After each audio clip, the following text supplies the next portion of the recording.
అందరికీ నమస్తే. నేను కొత్తగా సంఘం చేసే నాయకులకు, ఇప్పుడు ఆల్రెడీ సంఘంలో ఉన్న నాయకులకు నేను ఒక సూచన చేయదలుచుకుంటున్నాను. మిత్రులారా, జర జాగ్రత్తగా ఉండండి, ఆరోగ్యాన్ని కాపాడుకోండి. వెనకట సంఘాలు వేరు, ఇప్పుడు సంఘాలు వేరు. వెనకట ఆరోగ్యం వేరు, ఇప్పుడు ఆరోగ్యం వేరు. ఏది తిన్నా కూడా రోగమే అవుతుంది. సరిగా టైం టు టైం తినరు. సంఘం అని చెప్పి ఉరుకుతాం.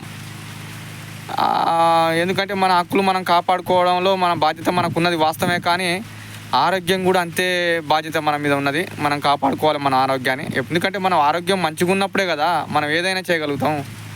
అందుకనే మిత్రులారా, ఆరోగ్యాన్ని కాపాడుకోవాలని చెప్పి నా ఉద్దేశం.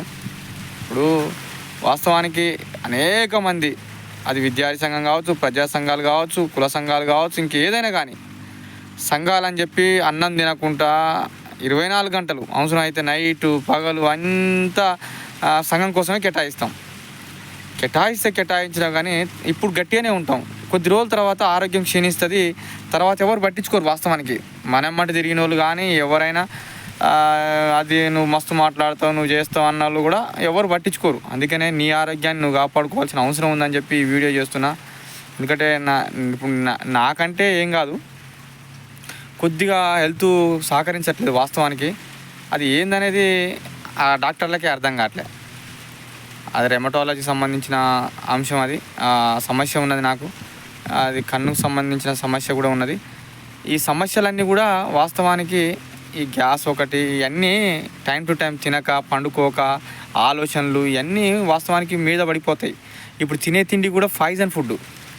ఈ పాయిజన్ ఫుడ్ తినడం వల్ల నీకు కరెక్ట్ అటు నిద్రపోవైతివి, ఇటు ఆలోచనలే, తలకాయ నొప్పులు, ఇవన్నీ కాబట్టి ఈ తిండి సరిగా లేదు, నిద్ర సరిగా లేక జబ్బులన్నీ మీద పడుతున్నాయి, కొత్త కొత్త రకాల జబ్బులు. అందుకనే మిత్రులారా, మీరు అందరూ కూడా జాగ్రత్తగా ఉండండి, మంచి ఆహారాన్ని తీసుకోండి, ఆరోగ్యంగా ఉండండి, మీ కుటుంబాన్ని చూసుకోండి. ఫస్ట్ ఆఫ్ ఆల్ కుటుంబం తర్వాతనే ఏదైనా. ఎందుకంటే మనం సమాజ సేవ అని ఏదో పీక్దామని పోతాం, కానీ ఎవడు మన ఎమ్మటి రాడు.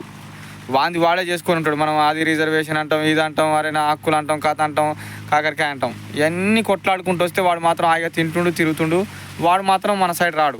కానీ కొట్లాడేది మనము, అన్ని దిక్కులు ఖరాబ్ అయ్యేది మనం కనుక. అంటే ఈ స్వార్థం, నేను స్వార్థంగా ఆలోచించట్లేను. కొద్దిగా ఆరోగ్యం ఖరాబ్ అయితే మళ్ళీ రేపు కొట్లాడలేవు. అందుకనే ఆరోగ్యంగా ఉండి నువ్వు ఎన్నైనా కొట్లాడని చెప్పేది నా ఉద్దేశం. దయచేసి మిత్రులారా, కొత్తగా వస్తున్న యువత కానీ, ఆల్రెడీ సంఘంలో పనిచేస్తున్న యువత కానీ, మీరందరూ కూడా జాగ్రత్తగా ఉండండి, ఆరోగ్యాన్ని కాపాడుకోవాలని చెప్పి కోరుకుంటున్నాను. Thank you.